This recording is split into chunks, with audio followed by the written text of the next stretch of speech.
What is chicanery? Is that If like not shenanigans? Oh, God, you're going to make me look it up, aren't you? Let's see. No, don't. All right, It's more fun if you don't. We got to do a podcast. I need to shave.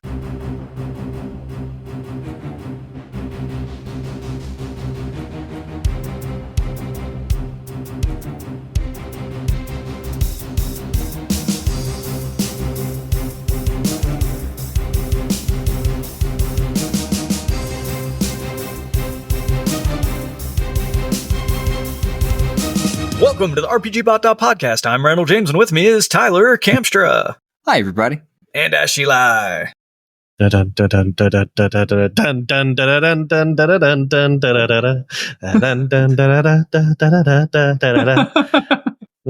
Project Black Flag. Pirates. Yeah, it was good. No, it was great. No, I got it. I was with you. Yeah, 100%. I wonder how much of that the automated processing is going to keep. Okay, well then it's like mouth noises. It's probably good. I'll do another cold open for you. Okay, here it goes. But why is the rum gone?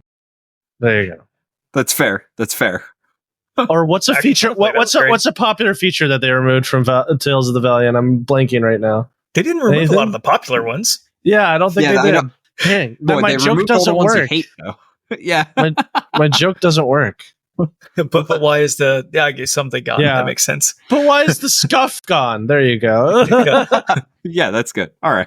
But why is the lack of DM advice gone? That wasn't a great accent, but you got the point. I don't know who that was. That was me. That was Randall, the pirate. Pirate Randall. Yar. I don't think the wizard is slightly less OP, Delta. If anything, they're more powerful in Tales of the Valiant. We're going to get there. Actually, I think we're just not going to talk about the wizard tonight. Tyler, what's happening? So tonight we are talking about Tales of the Valiant. So we have the full Black Flag reference document, which is the Tales of the Valiant equivalent to the 5th edition SRD. Randall and I have been working on various secret, sneaky projects for a little while, so we've actually had it ahead of time, and I have been writing optimization content for weeks. I'm only slightly sleep deprived at the moment. First off, how dare you keep this from me? You absolute tricky bastards. I know. I'm awful. Look. How dare you? Just because I don't go to the cons and I'm not as popular as you two with all your con friends, I'm trying my best, okay? All right. So here's a little behind the scenes for RPGBot as a business.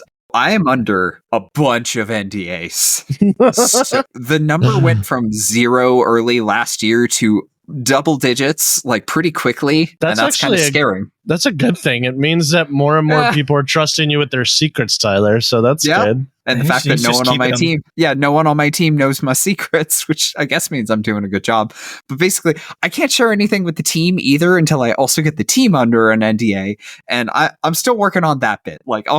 And then so many secrets within the team, and everyone on the team is going to have the same collective suffering that I do, where you just sit in a room with someone and they're talking about it, and they're like, boy, I sure wish we knew. And I'm like, I want to say things. I want to tell you stuff. And I can't. It's like, I hope you can read Morse code as I blink at you. Hey, anyway, Tales of the Valiant. There are significantly improving monks. Okay. All right. We should talk about that. Okay. No, with the Morse code, it's just like you blink at me a few times, like, what? They're significantly improving monks? Oh, yeah. No, that's. I think you misread that. We were doing nobody's ever said that. I missed it. No, I missed it too. But nobody's ever said that. All right. Okay. All right. Background information. The Black Flag SRD, as of when we are recording this, so you'll get this episode a week later at minimum. As of when we are recording this, the Black Flag reference document, not SRD, is live, publicly available. You can download it from the Kobold Press website, from DriveThruRPG, or Randall and I and our wives have been working on this for literally months. This morning we launched BFRD.net, Black Flag reference document. Or the Bufred, if you will. Bfred. Bfred. Sure. Yeah. Sure. I like Bufred. I like Bufred. Be bold, be brave, be valiant, be Fred. Be Fred. Yeah. I think we could just have the logo could be Fred. Yes. Okay, that guy holding the black flag, he is now Fred. You should be him. Perfect. Yeah, we got it. Okay. Perfect. BFRD.net. Yes, so BFRD.net is the online resource. Now it just sounds like you're saying be a farty. Oh, no. Look, we didn't choose the initialism. BFRD.net. I know. Is now your online source for the Black Flag reference document for the free version of the Tales of the Valiant rules. People who are thinking like, wait, isn't that just Archives of Nethys for Tales of the Valiant? Yes, 100%. That is exactly what we are doing.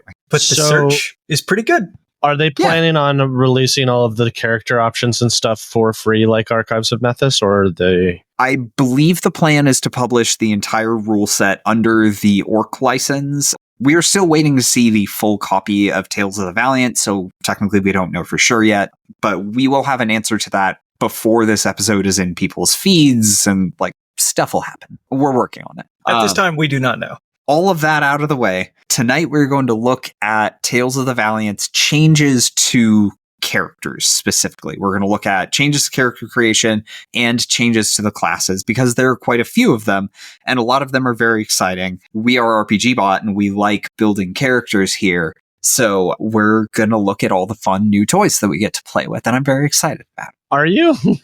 Yeah. Honestly. About wizards, and I sense some hesitation. We'll get there. We'll get there. We're going to get to wizards. We're going to get there. I'm being patient. They are last in the alphabet, first in my heart. Mm-hmm. Yeah. Reverse alphabetical heart. We won't know what Tyler truly thinks about Tales of the Valiant until we get to Wizards. So those of you listening, continue to live in suspense. Yeah. We had Wolfgang Bauer, the CEO of Kobold Press, and Celeste Konovich, the lead designer on Tales of the Valiant. We had them on the podcast a while ago, like not long after Tales of the Valiant was announced. And they told us that there are going to be 13 classes in Tales of the Valiant. Now, notably, there are 12 in the player's handbook. And when I asked them, like, hey, what's the 13th class? They looked startled that I had counted. So like, they gave us like... me with their clever use of math. Isn't it machinist? Mechanist, yeah. Mechanist. So we have the answer now. It's the Mechanist, their answer to the Artificer. So we'll talk about that at the end of the episode. So we'll have a little more time to just focus on what the Mechanist is. But we're going to go through the 12 not look at the Mechanist at all. So I'm very excited. Yeah. You could find it right now on BFRD.net. That's right. Okay. Enough shilling. Let's get to it. Okay. That's half the reason we're here. So we are going to focus mainly on the classes because those are the things that you're going to really notice the changes in. But before we get into that, we do need to provide the other changes to character creation to provide some context. So ability scores, they are still pretty much exactly the same as they are in 5e. All your modifiers work the same way. It's the same 6 ability scores. Like all of that feels exactly the same. The number range, all the same. But they've completely done away with racial ability score increases, which has required a little bit of some changes to the map. The ways that you generate ability scores are a little different now. The standard array is a different set of numbers, 16, 14, 14, 13, 10, 8, instead of 15, 14, 13, 12, 10, 8. The standard array is a little better. If you roll for ability scores, you do that normally, like 46 drop lowest, and then you can add a +2 to one ability score and a +1 to another ability score with some restrictions. I think you can only raise things to a maximum of 18. If you do point buy, you can buy ability scores all the way up to 18, which is real fun for character optimization purposes. So like the math there is a little different, but you're going to come out pretty close to the same range that you would have in 5e. Race has undergone some changes. It's no longer called race. It has now been split into lineage and heritage. So your lineage is your biology. Like these are your physical traits that you've inherited from your ancestors. Your heritage is your upbringing. So your heritage is going to look a lot like a sub-race in 5e. So it's 2 decision points there instead of 1, which allows for some really, really cool combinations. Your lineage is going to provide more features than your heritage. Your heritage is going to give you like 1 or 2 things, but it's pretty common for your heritage to give you a skill. So a lot of characters will come out of the gate with 5 skills instead of 4. And so the idea of the heritage reminds me a little bit of PF2's like adopted ancestry, right? The idea that you probably like, okay, your lineage is an elf. Here's several heritages, which are different flavors of elf. But as a gnome, I was raised in an elf society and I'm going to take a heritage associated with that and I'm going to get the benefits that come along with. Something like that. I have a question. I'm looking at this, at the list of lineages. I don't see Kobold Press. What gives They were not in the Black Flag reference document copy that they gave us to build the site. They are definitely going to be in the full Tales of the Valiant rules. One of the pre-gen characters is a kobold. So like, but we know that there's stuff in the full version of Tales of the Valiant that isn't currently in the Black Flag reference document. I don't know what we're going to do with that just yet. We'll find out very, very soon, hopefully before this episode airs, which is super helpful for this podcast. But here's what I'll say, though. If Kobold Press was going to declare anything as product identity, the playable lineage Kobold probably should be the thing. I guess, yeah. Yeah. and it's going to be great. Or maybe not. Maybe all of it goes out in Orc, and that's exciting too. Okay, one more thing about lineage and heritage, because I may not have made this super clear. So lineage and heritage are completely separate. Heritage is conceptually similar to a subrace, but it is not tied to your race. You're free to use any lineage in combination with any heritage. There are lineage heritage combinations that are going to feel very classic fantasy, like dwarf and the stone heritage. Like that's going to feel like a very classic dwarf. You could do cloud is one of the ones that was vaguely paired with elf. So you could do like cloud dwarf or cloud goblin or something like that. Combine these however you like. It's a lot of fun, and use that to define your character however you like. Backgrounds got some changes as well from 5e. So we're very used to 5e where backgrounds are like 2 skills, 2 some combination of tool, language, and vehicle. And you could just customize your background, basically get whatever combination of things you want. So it was kind of a non-entity, really. And no one ever used the background features anyway, because most of them were just, I can couch surf with these people. Backgrounds in Tales of the Valiant, very different. You can no longer customize them. You need to be aware when you look at a background, you see the skills, you see whatever proficiencies it gives you, that's what you get. All of the backgrounds that are in the Black Flag reference document let you pick 2 skills from a set of 4. So it's a little more flexible than a lot of 5e's backgrounds because you don't have that customization. In addition, instead of the 5e background features, you get to choose a talent from a list of 3 options picked for that background. Talents are the new word for feats. Your background is very, very important because it can let you get talents that your class might not make available to you. So you can get really, really good options for your character by picking the right background. We only have 3 backgrounds in the Black Flag reference document. It's soldier, scholar, and criminal. We only got 1 in the 5e SRT, so honestly, it's a huge improvement. Yeah, to give an example, so one of the backgrounds, criminal. Skill proficiencies, choose 2 from stealth, investigation, insight, or deception. I think all of those make a ton of sense. Additional proficiencies, thieves can't. If you already know this language, you learn a different language of your choice, gain proficiency with a tool and a vehicle. I'm going to skip equipment for now because it's not interesting. The talents you get, choose a talent from this list to represent your experience. Covert, makes sense. Scrutinous, also makes sense. Touch of luck, once again. Yeah, let's talk about talents. So talents are the new word for feats. Feats are always cool in 5e. They're much more central to the game in Tales of the Valiant. You get one automatically at first level. Technically, you never have to take another one. So like if you look at the complexity of talents and say like, this isn't for me, you're free to still just take ability score increases when you get those. The talents are generally a little more elaborate than they were in 5th edition. So like in 5e, you usually get like 3 bullet points of stuff, and a few talents would be like, okay, you get 2 bullets and a +1 ability score increase. In Tales of the Valiant, almost all of the talents will give you like 4 bullets worth of cool things. Some of them will be a little more situational. They're all really interesting, and they feel like they add something meaningful to the character. Also, there are 30 of them in the reference document instead of the 1 we got in the 5e SRD. Pop quiz, guys. Which feat is in the 5th edition SRD? I have no idea. I'm going to speculate. I'm going to guarantee you it's a feat you have never seen any person take ever. Okay, Grappler still fits. Heavily armored? Is it Grappler? It's Grappler. Oh, yeah.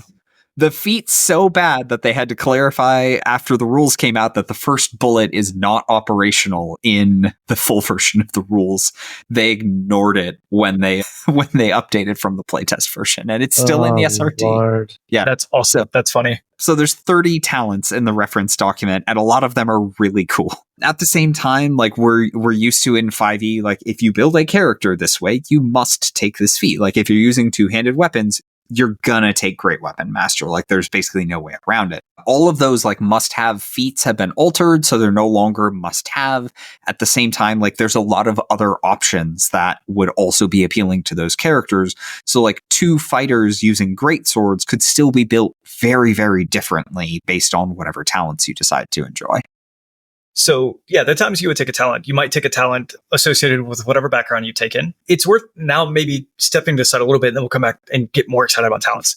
When are we going to get talents? We're going to get talents when we have character improvements. You're used to thinking of, ASI or feat. If you're using the optional feature rules, or feat rules, which everybody's using, we're going to call them improvements now. And it's simplified. So we're used to seeing a lot of feats in 5e where it's like, oh, well, this is a +1 to a skill feat, plus I get some rider effect. And then this one over here is really good, but I don't get the +1. And then I could also just take the +2 or the +1 and +1. And like all of that wound up being this soup because they kept extending and adding and making better feats that had more +1s. This is simplified. Mm-hmm. You have improvements. Your improvements give you 3 options. Take +2 to an ability score, take +1 to an ability score and a talent, or take +1 twice to 2 different ability scores. So now every talent, when you have an improvement, you could take +1 anywhere you want, whatever works for your character, and then take some talent, which you also think is going to be interesting for your character. So it seems like the power level for Tales of the Valiant characters is going to be higher than in 5th edition, correct? Yeah, that was a stated goal from the designers. And so far, seems to be true. They compared the target power level for Tales of the Valiant to like moderately optimized characters with options from Tasha's. We're still within the bounds of what you might expect from 5e these days. It's definitely going to be stronger than you would get from a player's handbook only 5th edition character. Delta is asking in the chat, so half feats are gone, or does this just buff PCs slightly? Yes, half feats are gone. There are no more half feats, but you can think of it like every talent is a half feat. Yeah, technically there's no more half feats, but everything's a half feat. So yeah. You don't have to think about it. Yeah, you don't have to ditch Great Weapon Master in order to get, I don't know, Athlete. That's a terrible example, but still. Yeah. But yeah, it's like now I can get Great Weapon Master and still get that +1 I wanted from Athlete. Well, one of the things I really like about this, and even when we've been doing our character design, when we've done the class coverage lately, you sometimes get in that situation where it's like a +1 is not going to change my modifier, but a +2 would. For this other ability score over here, a +1 would change my modifier. Maybe for some reason, and I can't think what the reason is, but no, I can't. I got it. Okay. I want a +1 to charisma, but I also want this martial talent over here, which is going to make me a better fighter because that's my character.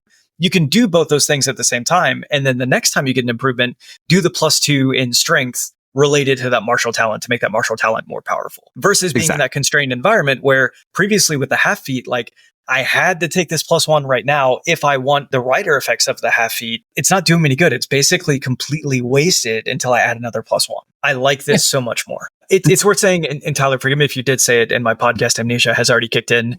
It's well broken down. We have 3 classes or 3 categories of talents, I guess I'll call it. You have magic talents, you have martial talents, you have technical talents. And I think that descriptor is really nice, right? Magic talents, going to make me better at using magic. It's going to give me some ability in the magic domain. Martial, I'm a punch good or I'm a stab good, and that's going to be a lot of fun. I'm going to do something better in combat, perfect. And then technical talents are going to be tied to skills, going to be tied to role play, are going to make me better at mechanical things that maybe don't quite fit the mold of what we do for magic or martial effects. That's exactly right. Okay, so that's talents. Let's see. So there's some changes across the board to classes and how they work from 5e.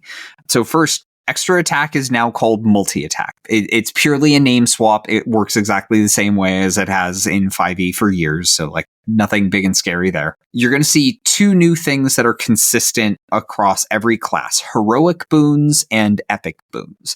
Heroic boons you get at level 10. Epic boons you get at level 20, and that's your capstone feature. All of these are largely new to the classes. Some of them are based on features in the 5th edition version of the classes. a lot of these are really, really cool. And at the very least, your heroic boon, you'll get to choose from 2 options. So you can choose like, what flavor of this character do I really want to play? And for the vast majority of classes, all of them are good. So it is legitimately an interesting choice as opposed to just, I'm going to pick the one that's objectively better. Yeah. That doesn't hold true for everyone. I'm pretty sure only the Warlock has that issue, but like every other class, both of the options are great. There are some really great options. I would argue the Rogue has the best one of the heroic boons. Like, that stuff is bonkers. Yeah. Okay. I know we're getting into classes. So when we get to classes, we'll dive in and we'll actually maybe juxtapose those next to each other so you can feel how we feel. Like we probably won't cover all of them, just honestly to save on time, but we'll look at a couple examples. Yeah. Let's see. I'm going to hazard a guess and say that we will get more heroic boon options for each class in future Tales of the Valiant supplements. So like there's 2 options now. You'll probably get more in the future. Yeah. And you might get more epic boons as well. And they might say like, hey, if you want a different capstone, you can pick a different capstone. I wonder if they'll make class neutral heroic boons and epic boons at some point. Like something that any class could take, because that could be interesting. Yeah, that would be cool. It's like a generic category of like martial boons where it's like any martial character could take this and move it pretty significantly. I think that would add a lot of to the complexity of the class, and that would be a lot of fun. Yeah. You know, it would be amazing. Like, okay, if they structure it in such a way that you could multi-class, but still get the epic boon. Oh, interesting. I don't think it would work that way. It would be interesting if they did that, though. I agree. Give the people what they want. Other core class changes. Everybody gets subclasses at level 3 now. No longer the hodgepodge of some at 1, some at 2, some at 3. This does put you in the weird situation where, like, you're a warlock, you made a pact with something. Yeah. Don't know what for your first 2 levels. That doesn't make any sense. Yeah. Paladins, you swore an oath. Don't tell me what it is. You're not level 3 yet. Like, Cleric, you worship a god. Don't tell me which god yet. Well, like the god is a little more believable because you can say like, yeah, you're a cleric of the god. You haven't chosen to specialize yet. Fair enough. I think it's like the Brandon Sanderson route of like, yes, you've sworn the first oath, which was the entry level into this, but now you must swear the second oath and the third oath. And finally at third level, like you're, That is true. I think Paladins in regular 5e don't get their subclass till level 3, don't they? Oh gosh, now I'm forgetting. Hang on, I'm going to check. I'm racing you. Yep, not till level 3. So it still doesn't make any sense in 5e. We did it, everyone.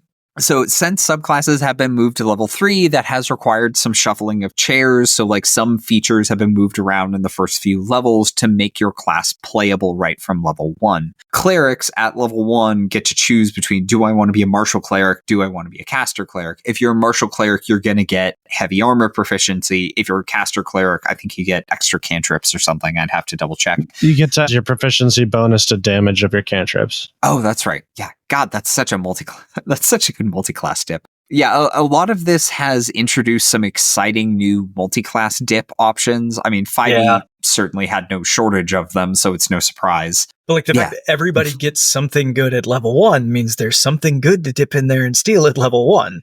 Exactly. As long as you're qualified. And with these boosts to these starting ability score numbers, being qualified's never been easier. Kind of. What's it going to take to get you in a first level dip of Warlock today? 13 charisma. Okay, class spell lists work differently as well. 1 D&D experimented with consolidated spell lists, Arcane, Divine, Primal, and everybody hated that for reasonable reasons, I think. Pathfinder has gone to 4 consolidated spell lists in PF2. Tales of the Valiant has also gone to 4 consolidated spell lists, Arcane, Divine, Primordial, Weird with a Y. For those with Pathfinder 2 experience, that would be Arcane, Divine, Primal, and Occult, respectively. No, it's spelled like this. Weird. Yeah. WYRD. Yep. I think the reason that they've done this is because, unlike D&D, at least in the 5th edition era, Tales of the Valiant is likely to publish additional classes. They already have other classes. Deep Magic 2 is supposed to be fully compatible with Tales of the Valiant and includes the Witch class.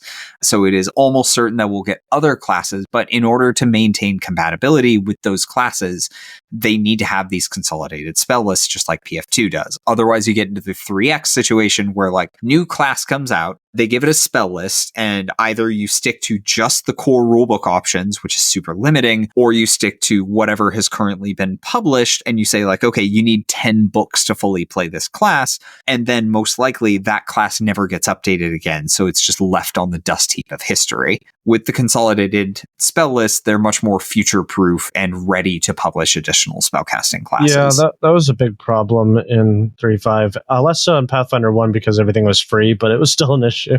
Yeah, I didn't understand the community's backlash on WotC trying to do the same thing. I didn't get it. I still don't, because I think that this is just a better way of doing it, because now we don't have these arbitrary limits on, bards can't cast fireballs for some stupid reason. But have you ever like been a wizard and been worried that somebody else might have access to your spells? Specifically, that feels like it's the only reason why people would backlash against it. It's like, no, I'm a wizard. I get special treatment. Do not give the bards my thing, because then no one will ask me to help. Looking at you, Tyler. I'm feeling very attacked right now. Yeah, I deserve it, but Good. This is a good change in my opinion. Fight me. Okay. I think it is going to be great for the reason that we're saying, like, they are going to be able to keep expanding it. Everything will make sense, and especially if they continue to publish the majority of content through the Orc license, it will be very easy to have this consolidated and play the game together. Let's see. It does mean that there are no more class exclusive spells. So like clerics and paladins share the divine spell list. So clerics get all of the paladin smite spells. I just want to correct you. As of right now, there is class exclusive spells, because there's one. Warlocks are the only class that get access to the weird spells. So technically, all of the weird spells are class exclusive right now. I guess that is kind of true, I guess. Yeah. Okay. But when they release more classes like the Witch and stuff, that won't be the case anymore. Or we're going to get a subclass where we're going to get a subclass of Sorcerer where it's like, Warlock Light, and you get so many spells off the weird list or something. I would play that Sorcerer. I love that it's called weird. It's just going to be so funny to say. Well, okay, no, what sort of weird spells do I have? The Shadowrun Street Weird. All right, yeah. Wasn't that just a book of magic or something? I can't remember. Exactly. That's exactly what it is. Here's the deal, though. Because of like the Shadowrun concept and look at those colors. I owned this book for a long time, reading it as Street Wired, and so now every time I see like the Wired spell list, that'll make no sense. Anyway, thanks for coming with me on that journey. A wired spell list. All right, sure. Shadowrun Street Weird. Yeah, so there are no more class exclusive spells. This will raise some questions about specific options. We'll get to those as we hit the individual classes. One more thing that's important to keep in mind for context, weapon options are a new mechanic. So the 2024 5e rules have weapon masteries, which add a rider effect when you hit something with a weapon. You have to have the weapon mastery, which only certain classes get. In Tales of the Valiant, everyone can use weapon options. Like, there's no restriction, there's no limited number, none of those things. But using the weapon option is done instead of an attack. So almost always you will use a weapon option, it will not deal damage, and will do something else instead. So like, for example, whips have the trip weapon option. So if I decided I wanted to trip someone with my whip, I do that instead of attacking. That will typically require an attack roll and or a saving throw. The saving throw is based on either your strength or your dexterity, or your preference when you make the attack. So for martial characters, like, this is a great option and adds some cool stuff. It sounds although like it's not always your choice. Sometimes it's target's choice. It sounds like it's more similar to weapon properties in Pathfinder 2 than it is weapon masteries in the 2024 rules. Yeah, I think that's a great comparison. Because whips have a trip property in Pathfinder 2 as well, and it replaces an attack. Obviously, that's not always the case. There are some rider effects, but yeah, that sounds like what that is. Yeah, I think it's going to be interesting to see how this plays out, because like giving up your attack and an opportunity to deal damage for some rider effect is a huge opportunity cost, especially when, either the target succeeds or you fail in your attack roll. I'm really excited to see how this plays out. Like, does it wind up being something that's like, yeah, I know those are available, but they're super situational and I'm never going to take advantage? Or does it, do some of these wind up being critical to how folks want to drive their class? I suspect what we might wind up seeing is if some of these aren't quite working, we're going to get more talents that make them more impactful. We might also see additional weapons with different weapon options, which could be cool. There are a few class and subclass options which let you use weapon options in different ways, like the Weapon Master Fighter. When they hit with a weapon option, they also deal damage automatically. Like they just have that feature, which means you get to use weapon option constantly. Now you can only use one per turn, so you're not like constantly spamming these with your 4, 8, 10, whatever attacks as a fighter, but still like tripping something every turn, hamstring something every turn, like doing that, it's going to make a big impact on the game. Yeah, that's very cool. Context out of the way, we need to jump into classes. Otherwise, we're never going to finish this podcast. We're going to go through an alphabetical order and save Mechanist for last, which I realize isn't alphabetical, but shush. We're not going to hit absolutely everything that changed. We don't have time for that. So take a look at our full transition guide on the site. We'll have it linked in the show notes. So we're just going to hit the things that are like the biggest, most impactful changes to each class. So Barbarian first.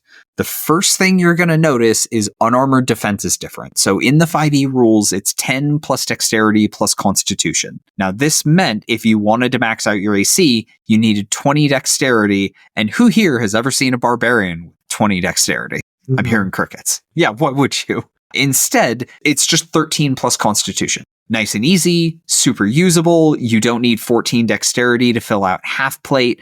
It also means that like there is actually a pretty good reason for barbarians to not wear armor finally. Because like if you increase your constitution even a little bit, you're going to have equivalent or better AC than you would in armor unless you're finding magic items. But even if you're finding magic items, just throw in a cloak of protection. You're good. Immediate like usability improvement for the barbarian. There's a couple other things, like when you rage, you get to move a little bit. The next big change you're going to notice is brutal critical has been updated. Like the math progression has been changed a little bit. You get it early.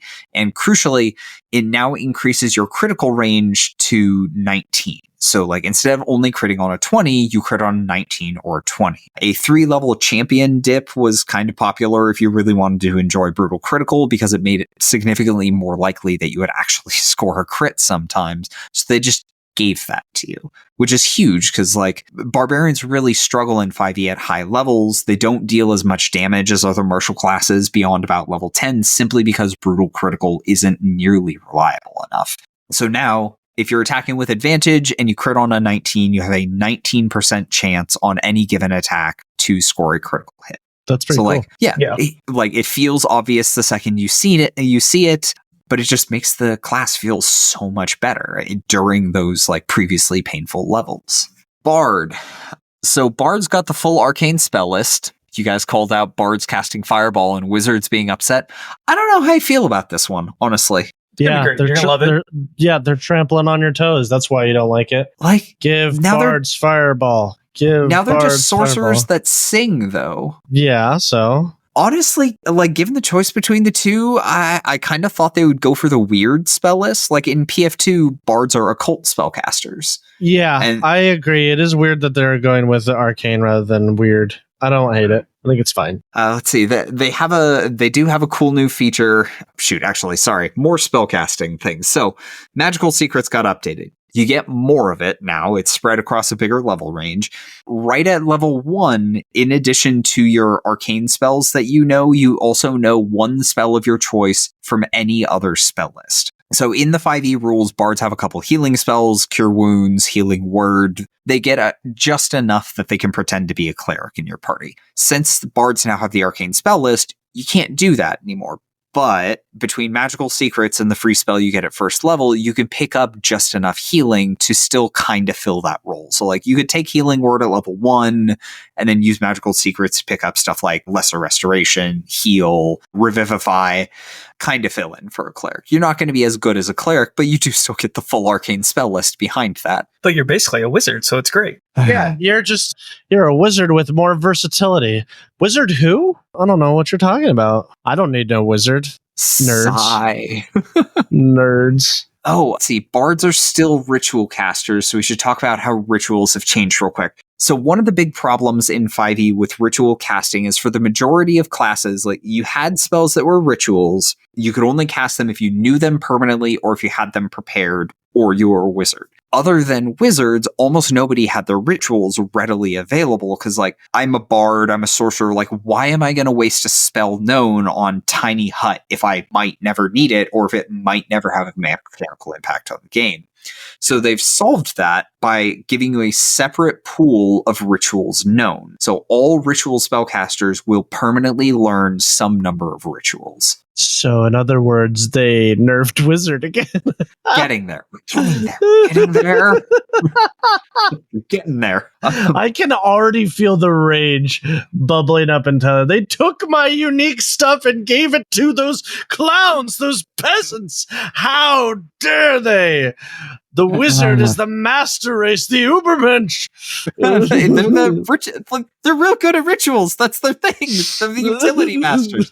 Now, I will say the number of rituals that you learn is really, really small. Bards learn a total of 9 rituals ever compared to 22 actual spells known. And like, there's a lot of rituals and a lot of them are really cool.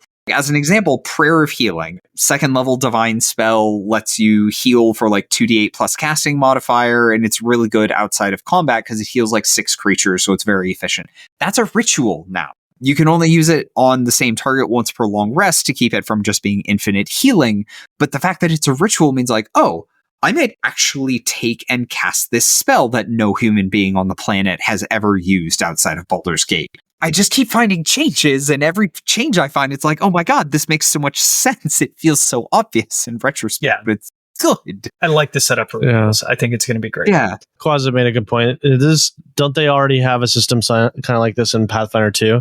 Yes and no. I mean, like, we talked about rituals previously, but the rituals in Pathfinder 2 are 1, an optional feature, 2, very powerful, and 3, just really cool and intricate and have their own features. They don't really feel like spells, and they don't really feel like something a wizard can do or exclusively do. And wizards have other cool stuff that is exclusive to them in Pathfinder 2 that makes up for the fact that they are not the best ritual casters anymore. Yeah, I mean, rituals in PF2 feel almost like a skill challenge. And like you said, they really don't feel like spells, whereas these are just special flavored spells that take too long. Yeah, like a wizard in PF2 would also probably be better in certain rituals because they require intelligence-based skills in some of the rituals. So wizard's going to be better at certain rituals than others, and a bard's going to be better at certain rituals than others. Like, there's one that's like I mentioned in the ritual one where you put on a play.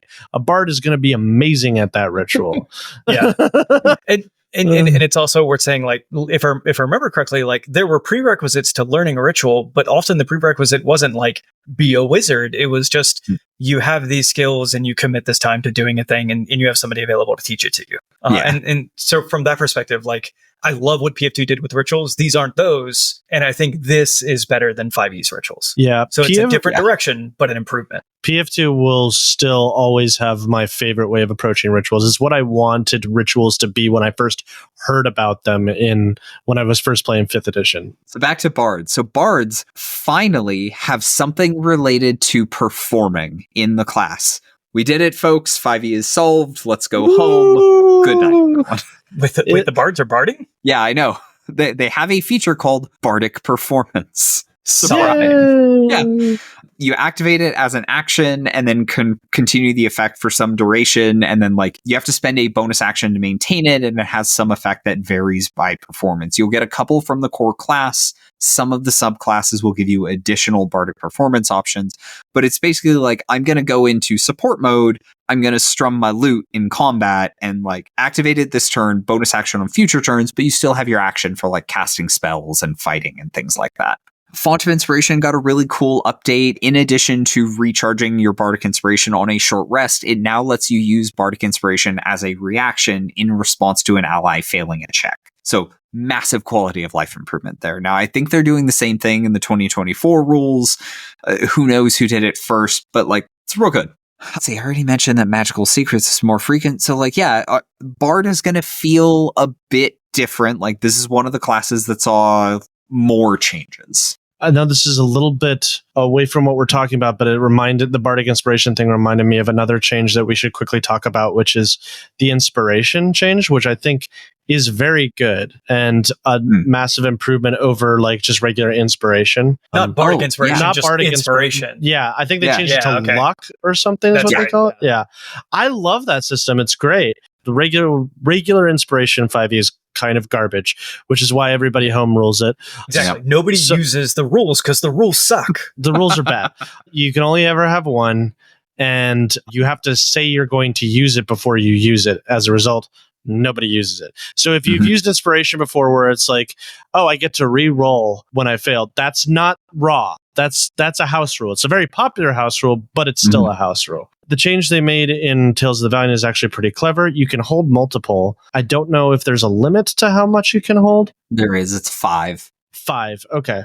But every time you fail a roll, you gain a luck point, which is great. It lessens the sting of rolling badly. Like if you have a bad night where you're rolling badly, you're just getting more luck points, man.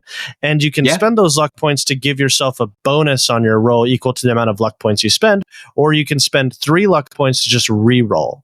That's very cool. And it also has a system in place to prevent people from hoarding it, which is if you gain a luck point over your cap, you lose all of your luck points except for 1d4, which isn't a total loss, but still brutal. So you are encouraged to use it as much as possible.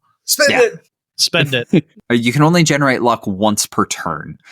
So typically that means 1 point of luck, but still it's a very rapid get and spend loop, and it feels very nice. There's a few talents that let you get luck in additional ways, like the physical fortitude talent. If you begin a turn with certain conditions like blinded, paralyzed, etc., you just get a luck point. So that's kind of nice. I think this is maybe, of all the changes in Tales of the Valiant, this is my favorite. And I think it's something that I might steal for my 5e games because it's really good. I like it a lot. 100%. And it is new. Like I haven't seen anything that's like this. It's also super simple to understand. And I love just to paint the picture, right? Like imagine you're playing a monk and you have so many opportunities to miss on a turn. Best news, you hit 4 times.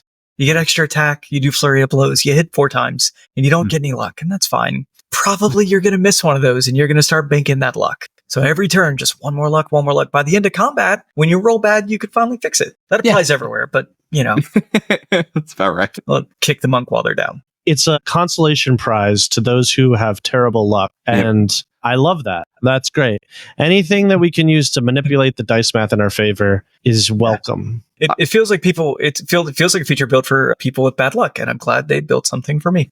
Clerics. So clerics are going to feel pretty similar. Like a lot of the things still work pretty much the same way they did before. I mentioned this earlier in the episode, but right at level 1, you get a feature called Manifestation of Faith, which lets you choose between being a caster cleric or a martial cleric, and that's independent of your domain.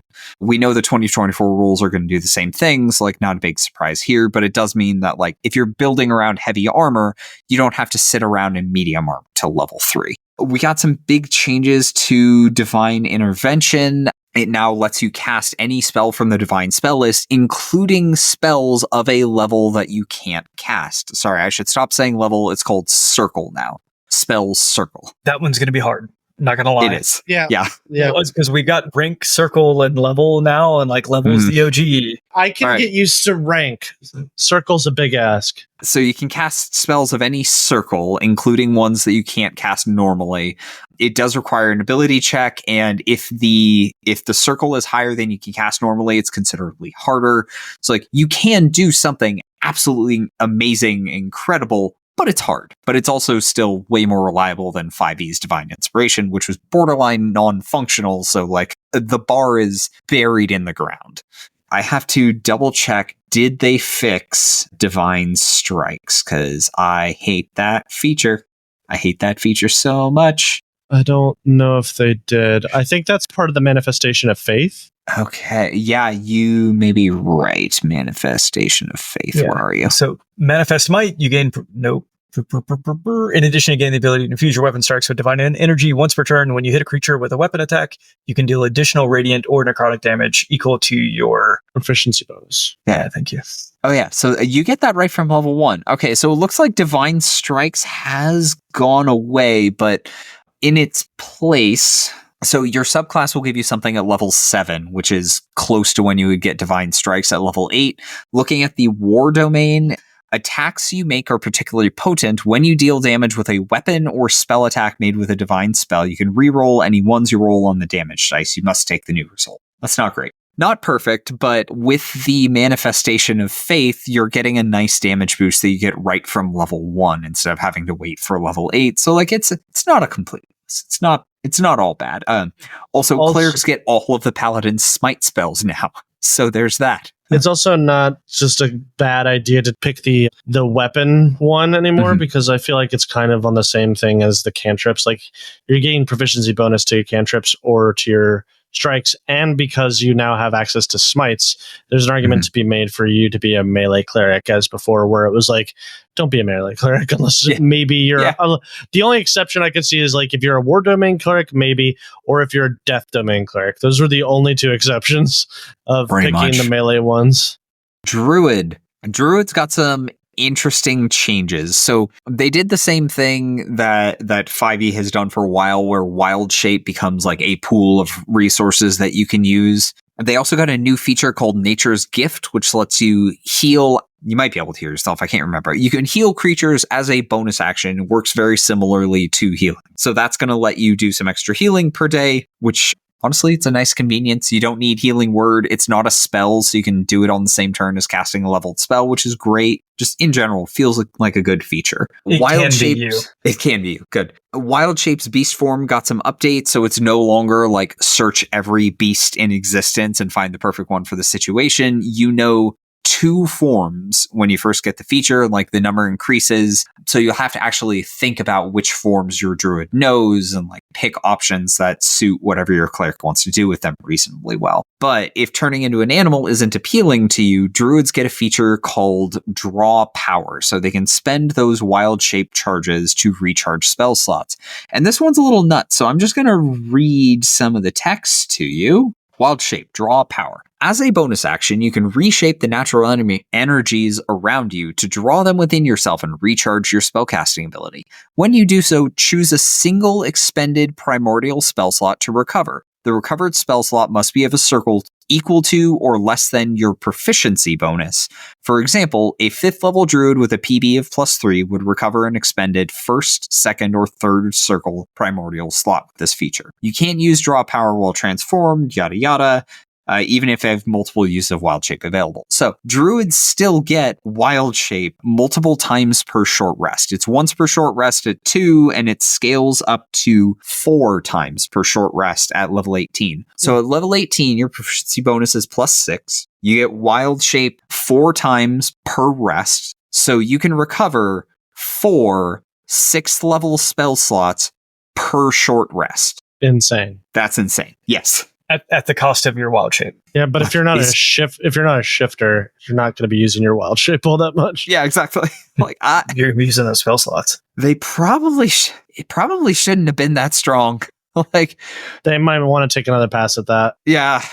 Boy. Yeah, that feels like way too much power. It's nuts. I agree. Well, wait till the guides come out. The beast spells feature is completely gone. I think that might be going into a subclass, but no big loss there. Almost nobody gets that high level anyway. And then, of course, druids are using the primordial spell list, which they share with the ranger, so they get all the same spells as the ranger did. But the ranger didn't have that many exclusives anyway, except for Hunter's Mark, so I don't think there's a big loss there. All right, Fighter. So Fighter didn't see a ton of changes. A few things got shifted around. Indomitable is now one of the heroic boon options, but instead of like reroll a save X times per day, it's literally just decide to pass. Like, oh, you failed to save? No, you did a few times per day. You literally get legendary resistances. It's awesome. Second Wind, which I have seen so many fighter characters forget because, like, I don't want to use a bonus action to heal. What am I doing? I'm a fighter. Instead, we get Last Stand, which lets you, as a reaction, spend hit dice to heal yourself. Anytime that you take damage, as a reaction, you can spend a number of hit dice, roll them, and heal yourself for that amount, plus your Constitution modifier. And you can do that before you take damage. So that is very nice. Yeah. So like you can just like one hit die to like maximize the efficiency there, and just so many hit points. It's so good. Yeah. The critical thing is that the damage you would take would have to reduce you to less than half your hit point max. So you can't use this to like stay at the top, but I think what you said still stands, especially once you hit level 3, level 4, you actually have a reasonable number of hit points. 100%. Oh, you would drop me below half. I'm going to stay above it. Good luck next time. It's pretty nice. There's a talent called combat conditioning, which it combines tough and the one that made hit dice better. I can't remember. It's not resilient, durable. It combines tough and durable. Yes, they're synonyms.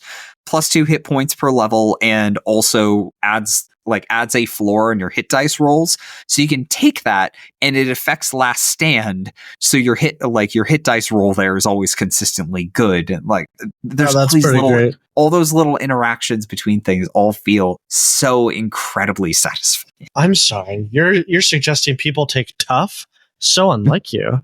No. Yeah. You're talking about combat conditioning? Yeah. It's way better than tough. It's so much better. I know.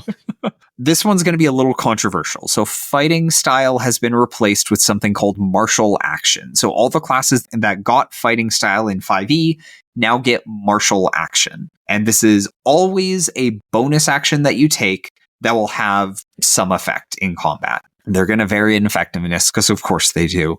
And the fact that they're not just passives makes me a little sad. Examples that I can remember off the top of my head: aim. As a bonus action, the next range attack you make adds your proficiency bonus to the attack roll. So you get to add your proficiency bonus twice. Pretty nice. You're going to hit with that attack almost all the time, but it only affects one attack, which when you're a fighter and you're making like 4 attacks before looking at action surge, that does make me sad. The one for melee weapons is called wind up. You add damage bonus. The one for 2-weapon fighting is called quick strike. So instead of adding your ability modifier to your bonus action attack with 2-weapon fighting, you get to make 2 attacks. So it's like, okay, great. I'll hit you with my D6 hand axe twice. That's fine. Sure. Why not? Yeah. So they're not all winners. Personally, I really don't love this change. I think sticking to fighting style would have been fine. Did fighting styles just not make the Creative Commons license? They're in there. Yeah. Like it's in the SRD. It's in the Creative Commons. Yeah. Weird. Okay. All right. I think they just wanted to try something new. Or it's possible that they looked at 2-weapon fighting, or like, why does only 2-weapon fighting have a bonus action tax here? Well, I also think that they wanted to try to get away from, there's really only 2 fighting styles that are worth taking ever. And I think they wanted to try to avoid that. It seems like all the changes that they made have been tried to avoid people just picking the best option, which I get, but I don't know if this was the right move to go that direction. Yeah, I agree with you. No. Are we ready to talk about monks? Literally never, but let's do it anyway. Yeah, they're slightly better. They made some interesting quality of life improvements here. So they got rid of the term key. It's now called technique points. They adjusted the technique point progression, so it's no longer just your monk level. It's front loaded now, so you'll get a bunch more points at low levels, and then it levels off to 1 point per level starting at level 9. So early level monks are I like that. That's a really good change, I think. There's a couple other subtle little things, like when you use Flurry of Blows, instead of just doing 2 unarmed strikes, you can do an attack with a weapon instead. So like Flurry of Blows and doing the unarmed strikes is usually still going to be better because of your ability modifier. But like, it's little stuff like that gives you more options. That's going to feel good. Again, it feels like they took the optional class feature from Tasha's and kind of just merged it in. Let's see. They replaced Tongue of the Sun and Moon, which we made fun of a whole bunch on the recent Monk optimization episode. I have no idea if it's going to release before this goes out, but we made fun of Tongue of the Sun and Moon because who talks to a monk? They replace it with Astral Teachings, which as an action, you can spend 2 technique points to gain proficiency in a skill, tool, or language until you use the feature again. So it's like, you can still get any language you want if you need that for some reason, but more likely you're just going to be like, oh yeah, no one in this party has this skill that we need right now. I'm on it. That's so much fun from a role-playing standpoint, though. Like, imagine like you walk into a bar, you've got 2 technique points left, so you burn it so you can talk to the people in there. You drink with those people all night. Everybody just passes out in place. And then you wake up the next day and everybody's trying to talk to you and you're like, okay, You know what it reminds me of? And it's very fitting for Monk. It reminds me of that scene in The Matrix where Trinity, they find a helicopter, and Neo turns to Trinity, he's like, do you know how to fly that thing? And she closes her eyes. She's like, I do now. Yeah, that's exactly it. Yeah. Yeah. So very in character. I like it. Yep. Paladin. So first thing I noticed, you can use lay on hands on yourself as a bonus action now instead of a full action. So like you're on the front lines, you're tanking for the party, you're taking hits. You no longer have to give up your full action to heal yourself, which feels awesome, I think. Yeah. PF1 Paladins could do that, which felt like a great improvement over 3.5's Paladins, and I loved it there. So I'm excited to see it here as well. Let's see. Divine Smite. Okay. People are going to be sad about this one. Divine Smite is now once per turn. I'm fine with it. Paladins are already really, really good. Even just one smite is enough to like melt a creature. The fact that they could do it all the time, just with every attack, and then on reactions, it's like, okay, I think you've had enough Divine Smite, especially considering rogues only get their sneak attack once per turn. So I also feel like it's fair. The Paladin's constantly walking around. It's like, y'all got any more of them spell slots? Like, yeah. The 5-minute adventuring day used to be the wizard's fault. Now it's the paladin. See, paladins are also updated to no spells permanently instead of preparing them every day like a cleric does. I don't know how I feel about that. I go back and forth. It's simple. There's a better distinction between the cleric and the paladin. Well, with sharing the spell list and all that. Now the cleric has better availability of smite spells than the paladin does. Does this mean rangers work the same way as well? Like they don't get to prepare their spells anymore? Oh, rangers have always known their spells permanently. I thought they worked the same way as paladins, that they could change it out whenever. Really? Yeah. They did very briefly experiment with making them prepared casters in the 1D&D playtest, but everyone's like, nah, we don't like that. Then why are you guys complaining? Paladins are to clerics that rangers are to druids. This is fine. Stop whining. They've got to change their spells for as long as there have been paladins. Oh, I'm so sorry. Here. Paladins are so strong. This is not going to make them less strong. And how often did you change out your spells as a paladin, really? How often? Yeah. All of those are going to smites. Don't lie to me. Man, the Baskin Robbins of smites. I have zero sympathy for you, paladins. Sorry, you guys are. You had 64 flavors of smite. You still always choose chocolate. They're already the strongest like gish class in the game. So you guys are fine. All right. Well, do you feel sorry for rangers? No. I mean, do you want to talk about rangers? I do feel sorry for rangers. Yeah, I do feel sorry for rangers in original 5e, but I feel like they've gotten better. I don't know if they fixed it here. It's okay, but Rangers have always just been okay. Rangers, okay, so Hunter's Mark, which has been a staple of Ranger tactics for a long time, is gone. At least I think it's gone. Let me double check. It's Mystic Mark now. He's just making sure there isn't also Hunter's Mark, like the spell list. It occurs to me that, like, my brain is a soup. Luckily, we have this cool search tool on BFRD.net. You need to clarify that, sir, because you just gave a bunch of Ranger people heart attacks. It's not gone. It's just changed. Okay. The spell with the name Hunter's Mark no longer exists. Yes, but but you get something equivalent to it, so calm down. Yes. Instead, you get Mystic Mark right from level 1. I'm going to read what that does. So when you hit a creature with an attack roll, you mystically mark it as your favorite quarry, remains marked for 1 minute until you use this again.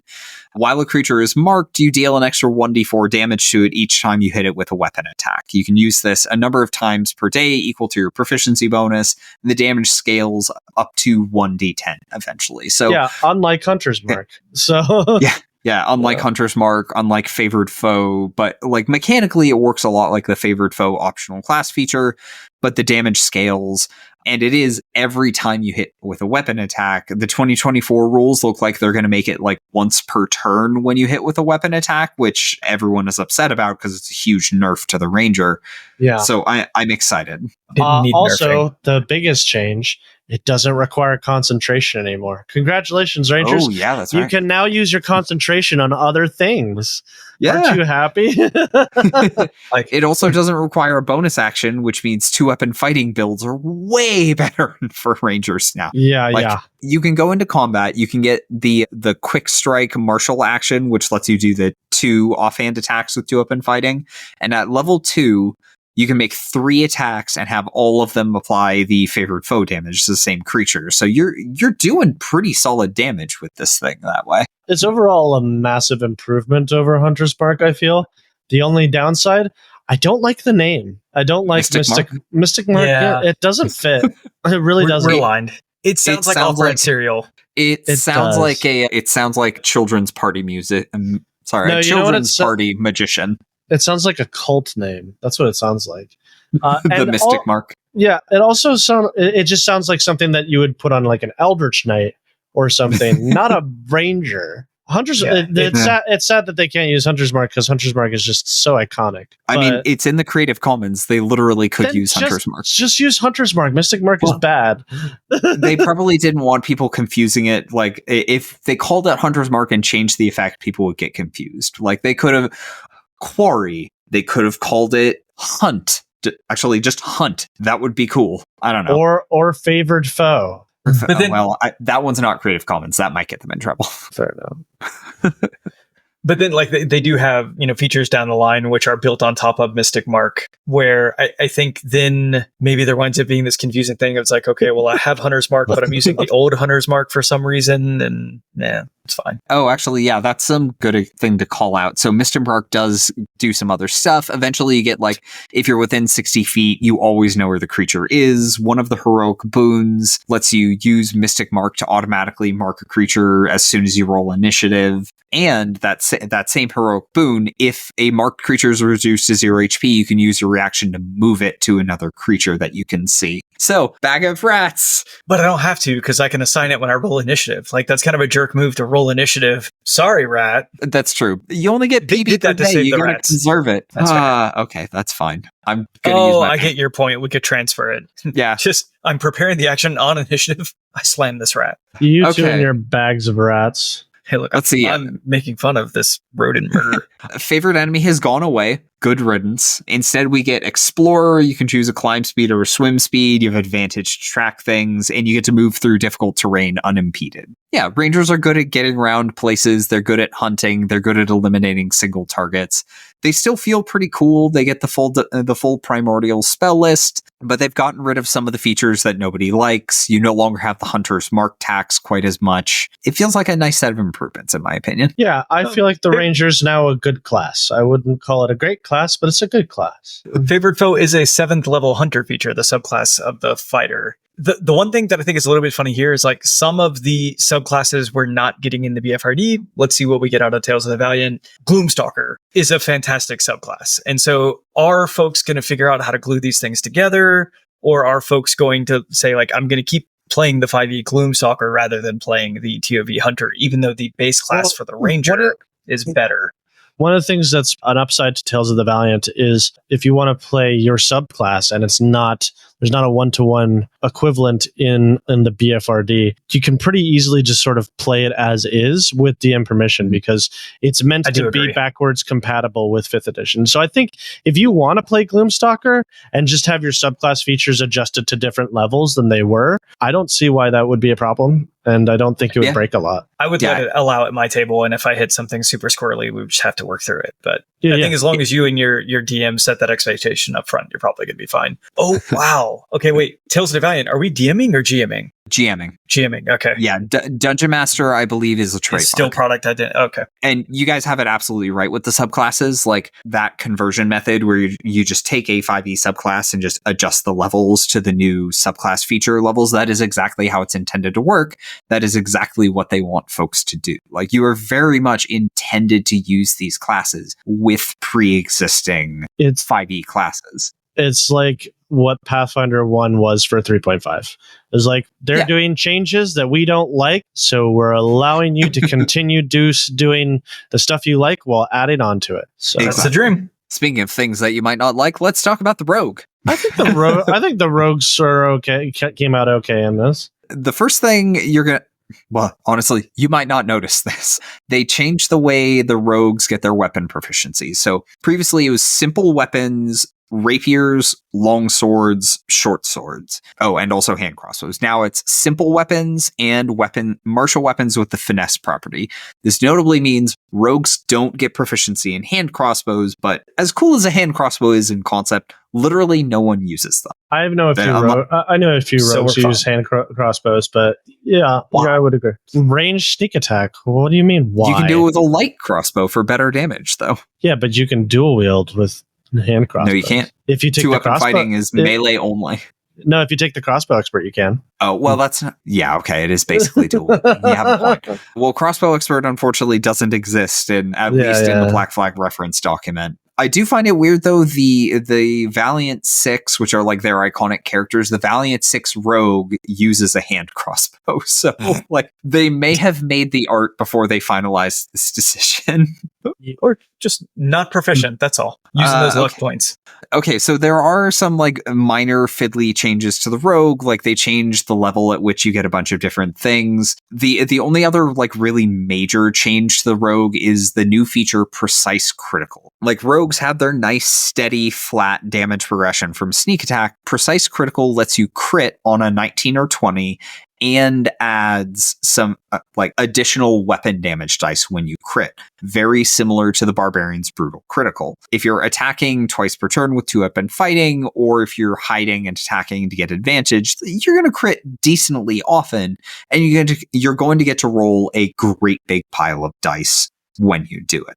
And that feels nice. Like, mathematically, it's not a massive boost in the rogue's damage output, but it does feel pretty good. I'm excited. Before we move on to Sorcerer, I want to talk about the Rogue Heroic Boon because I think it's the best one. Yeah, we should do that. Yes. Yeah, both of them are pretty great. So you can choose between Escape Artist, which is my favorite, which is when you're subjected to an effect that allows you to make any kind of save, including a dex save, to take only half damage. You instead take no damage if you succeed on the save, and only half damage if you fail, which is so good. It basically allows you to do evasion with every save, which is incredible, and that is just amazing. Or Jack of all trades, which is you can choose a talent from any list. No, when you gain a new talent, you can choose it from any talent list, and you immediately also gain one talent of your choice at this level. So that's so good. Both of those are really, really good. I feel like the rogue really made out like a bandit, no pun intended, with that heroic boon. It's hands down my favorite. I think that is going to be a very popular heroic boon. So. Yeah, and level 10 was intended. Level 10 is where rogues got their extra ability score increase. Like, they do get one more than typical in the 5e rules, so it makes sense that they could choose to get another talent at level 10. Okay, sorcerers. So, sorcerers get Font of Magic right at level 1, which means you can immediately start, like, chewing up your spell slots and turning them into other spell slots. There's no more Sorlock shenanigans because Warlocks have changed, and we'll get there in just a minute. But it's kind of nice. Like, if you want to do a Sorcerer Paladin, a Sorkadin, so that you can melt all your spell slots down to get more first-level Divine Smites, here you go. You only have to do one level instead of 2.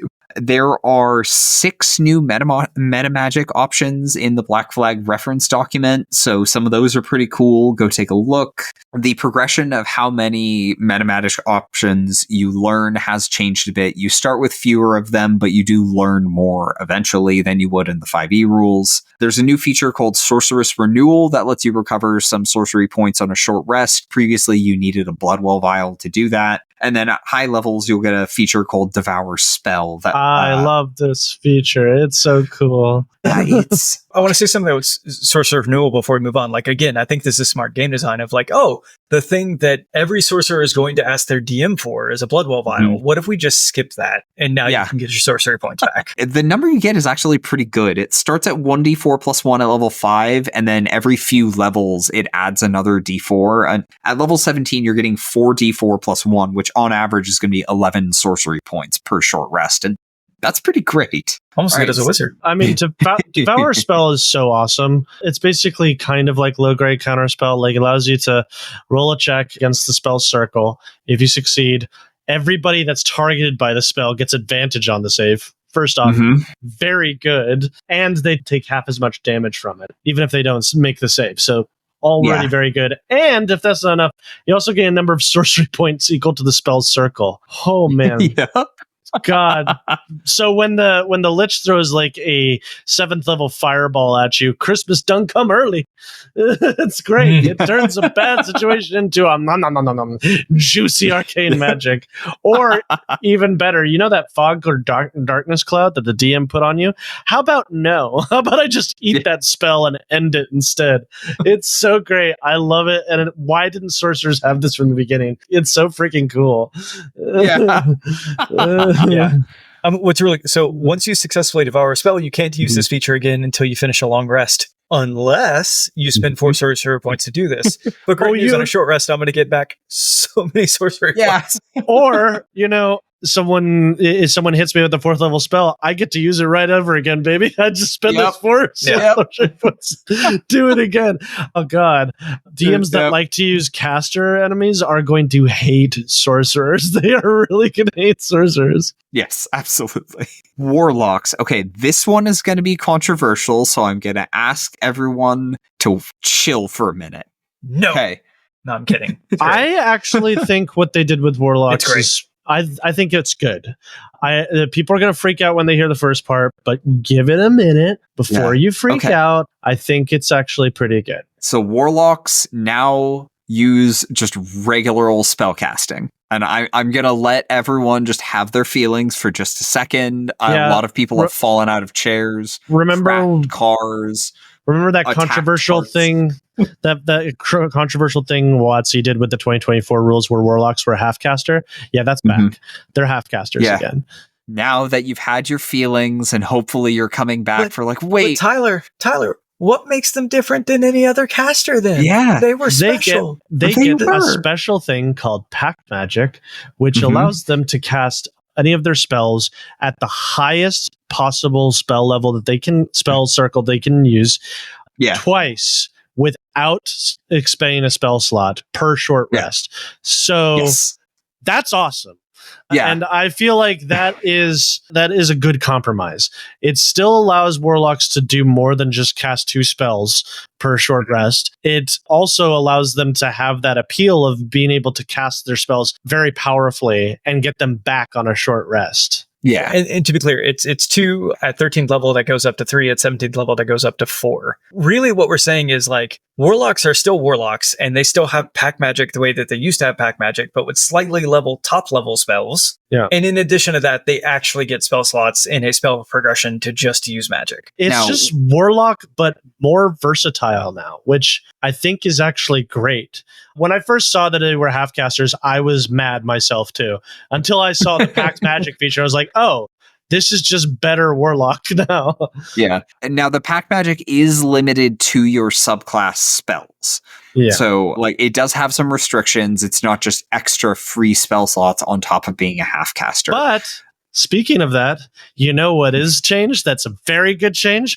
Remember those invocations we talked about that give you free spells that still use your spell slots? Yeah, they don't use your spell slots anymore, which is, thank you, so much better. I can now take minions of chaos and not feel like I'm doing a bad thing. Yes, I will take that, please.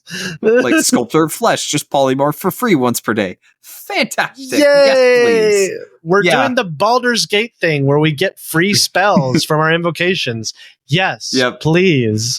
So the casting is different. Yeah, I actually see the way they redesign Warlock. I could see myself actually doing, if not all of my levels in Warlock, at like just main classing Warlock, at least a majority of my levels in Warlock, because it's just a cool class now. It feels more fun to play. One big change, right? So we talked about Mystic Arcanum when we talked about the Warlock. So now that is an invocation. And what I think is really cool here is you can take it multiple times. So it has the opportunity cost of you're losing a different invocation that you might be taking. But if what you really want for your build is multiple 7 circle spells, cool, let's do it. Yeah, I think they did experiment with that in the 1D&D rules as well. I remember looking at it, and in the version of Warlock they had presented at the time, it was kind of a problem because the best invocation option at every level past level 10 was Mystic Arcanum, which essentially meant you were locked into Mystic Arcanum, and it just became a tax. But you weren't given any more invocations than you were in the original 5e rules. So it's like, okay, you've effectively taken away half of the Warlock's invocations. I think they get more invocations now, don't they? Yeah. It's like 10 as opposed to 8. Exactly. So that's nice. And also they removed some of the taxes, like the invocation to improve your boon is gone. You just get that automatically at level 6. And I think you get your pact boon at level 1 now. You don't so you don't have to wait till level 3 to get your Pact of the Chain or Pact of the Blade, which is great. Also, goodbye Hexblade. Bye. Stay buried in the dirt. I hate you. Never come back. Because now Pact Blade is just Hexblade. It allows you to do so. Yeah. Now, finally, people will pick other packs. Thank you. Everyone can now be a Blade Lock without having to be a Hexblade. Yeah, I hate that class so much. Just because nobody plays any other Warlock. It's always Hexblade. Let's see. Oh, Pact of the Chain lets you pick a Blink Dog as your familiar now, which is neat. I love a Blink Dog. Okay, Eldritch Blast. Okay, so this one's different. Everybody is using consolidated spell lists, which would in theory mean that anyone with access to the weird spell list could get access to Eldritch Blast, but Eldritch Blast is now no longer a spell. It's now a Warlock class feature.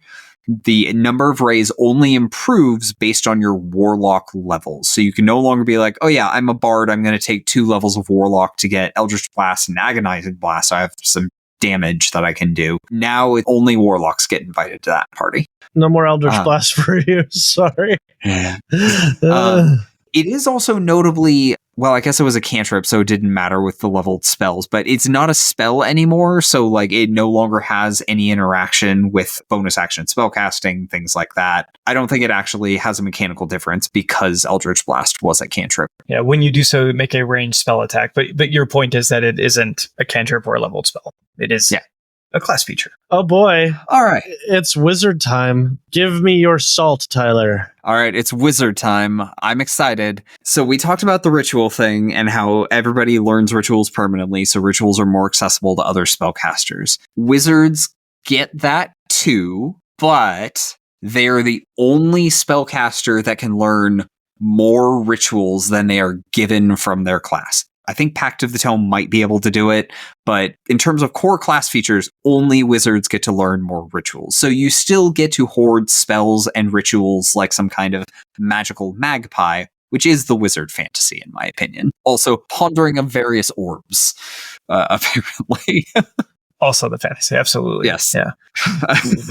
They do get some new features, which is kind of cool. Magic Sense, which is, you know how paladins have divine sense and they can detect like fiends and stuff. Wizards get Magic Sense. You can detect magic and also spellcasters. Like you can determine like every creature, like you can cast spells, and you can cast spells. The rest of you, plebeians. That's great, because I always thought it was stupid that Detect Magic was a leveled spell. Like I like how in Pathfinder 1st and 2nd edition is a cantrip. I actually think it's great that only wizards really can do this, that just like baseline they can do this for free, because they're the experts of magic. That makes sense. And then proficiency bonus +1 means that it won't get super, super annoying. Also, can we talk about Spellguard for a second? Because it's insane. It's real cool. Yeah. 14th level feature. Advantage on saves against spells and resistance to damage dealt by spells and spell attacks. So like, and spell attacks means creatures that use spell attacks, warlocks, whatever else. Yeah, spells just are not good against you anymore. Yeah. Like you can't eat them like a sorcerer can, but still. Yeah, I mean, a sorcerer has to use the reaction to do that. We just get it. The wizards just get it like baseline. We don't have to think about it. So if you were already going to take half damage because the sorcerer in your party devoured the spell, do you then take half again? Resistance does resistance stack? No, but devour spell just says they take half damage. It doesn't say they get resistance. It doesn't say resistance, yeah. Nice. And then since you have advantage on the save, if you pass the save, that halves the damage too. So you're taking an eighth of the damage. If you really want to make your DM miserable, have a sorcerer and a wizard in your party and just do that. Okay, I want to look at the heroic boons real quick for wizards because they're nuts. They're crazy powerful. Rite of the Ritualist, the first option, when you get a ritual, or when you learn a ritual from progressing as a wizard, or when you add one to your spellbook, it can be from any spell list. Oh, that's so good. Pretty good. And then Rite of the Source Master, choose divine, primordial, or weird source of magic when you add new spells to your spellbook as part of gaining a level of wizard, so just the 2 spells you get for free.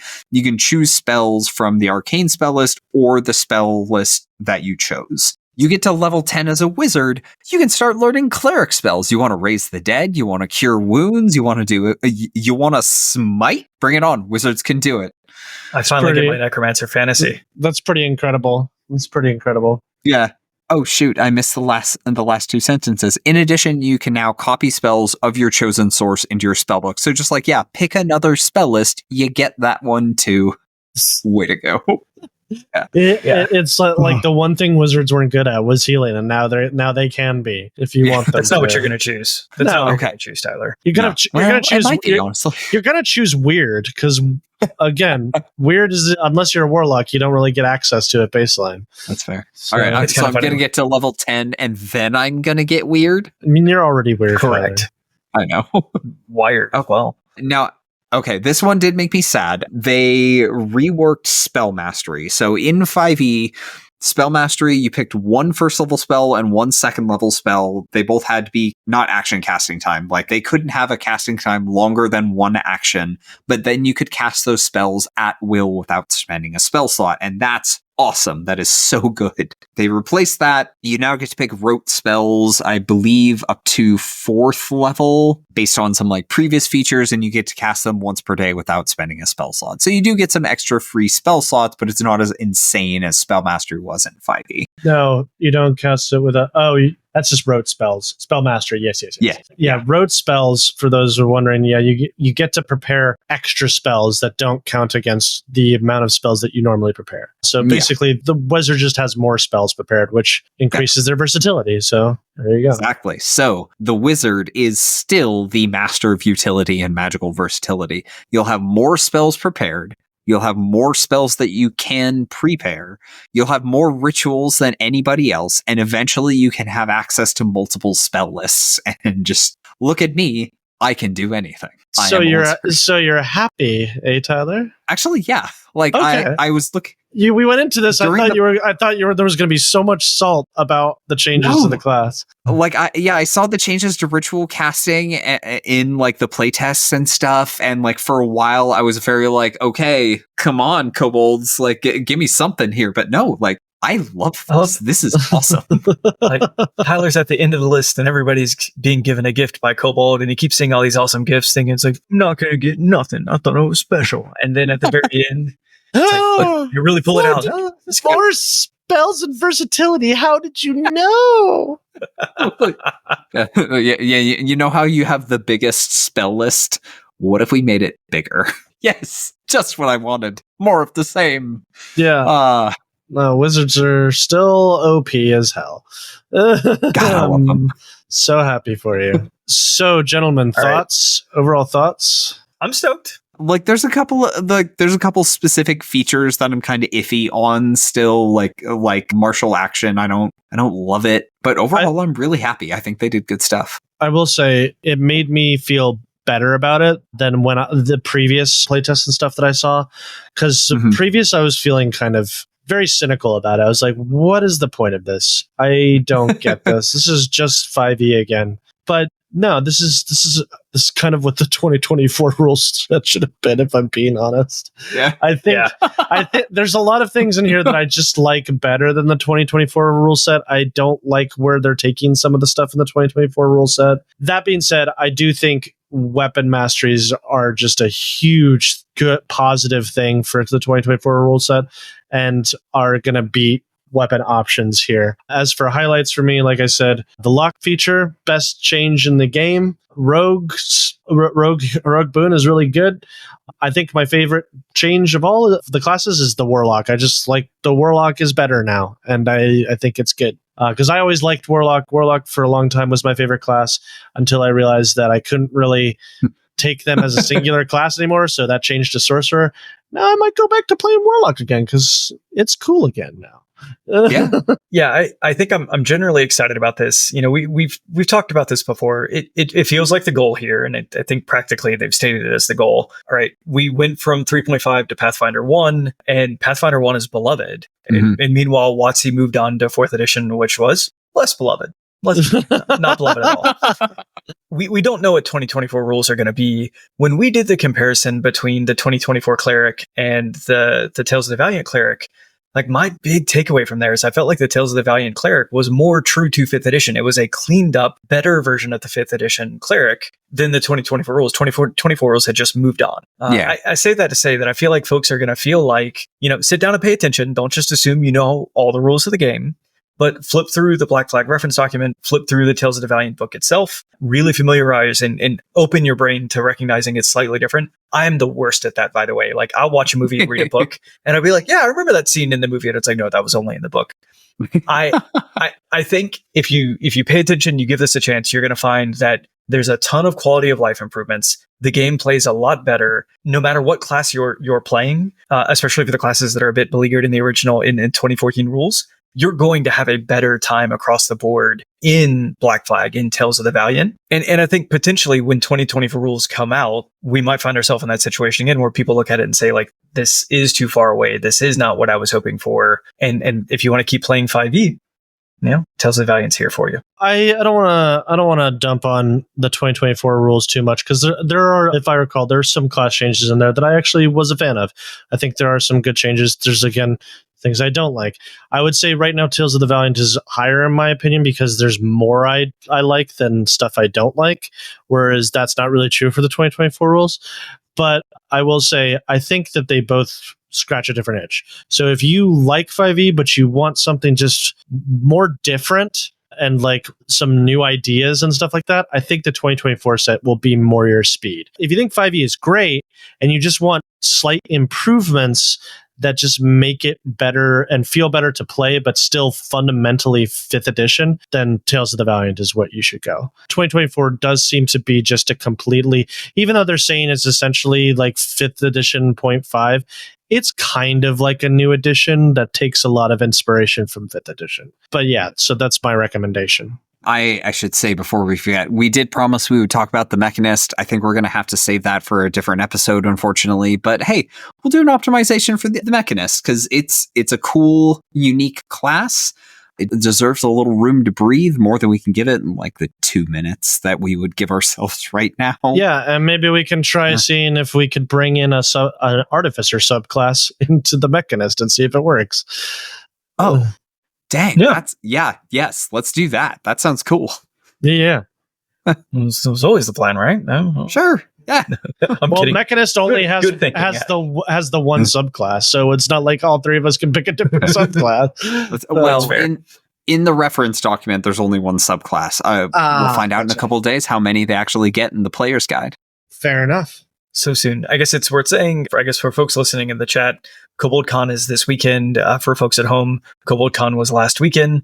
And yeah, if you want to read more of the Black Flag reference document rules, you can visit us on BFRD.net.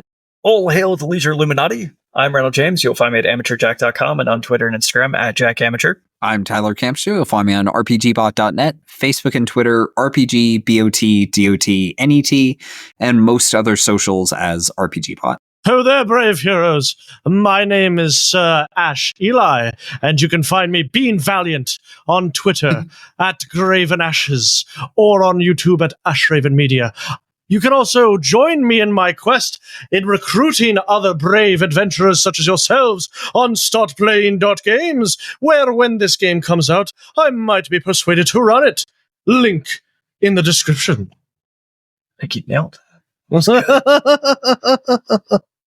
If you have enjoyed the show, please rate and review us on Apple Podcast and rate us on Spotify or your favorite podcast app. It's a quick, free way to support the podcast and helps us to reach new listeners. You'll find links in the show notes. You will find affiliate links for source books and other materials linked in the show notes, as well as on RPGBOT.net. Following these links helps us to make this show happen every week. If your question should be the question of the week next week, please email podcast@rpgbot.net or message us on Twitter at RPGBOT.net. Please also consider supporting us on Patreon, where you can find all kinds of great rewards. At any tier, you'll get early access to RPGBOT.content and pulls for future content. At our $3 tiers, you'll enjoy your choice of ad-free access to RPGBOT.net, or ad-free podcast episodes and access to live stream podcast recordings. At our $5 tiers and above, you'll get all of that, plus access to the RPGBOT.Discord. You'll find us at patreon.com/RPGBOT. Dang, it's Tyler. It's Tyler who broke you that time. Some real dumb psych act. It was in the field of my view. What got me wasn't that I actually saw what you did. What got me was you started doing this, and then I realized what you were doing. Like, my brain put it together, and I'm like, he's doing a magic trick. And then, guys, I do have one serious.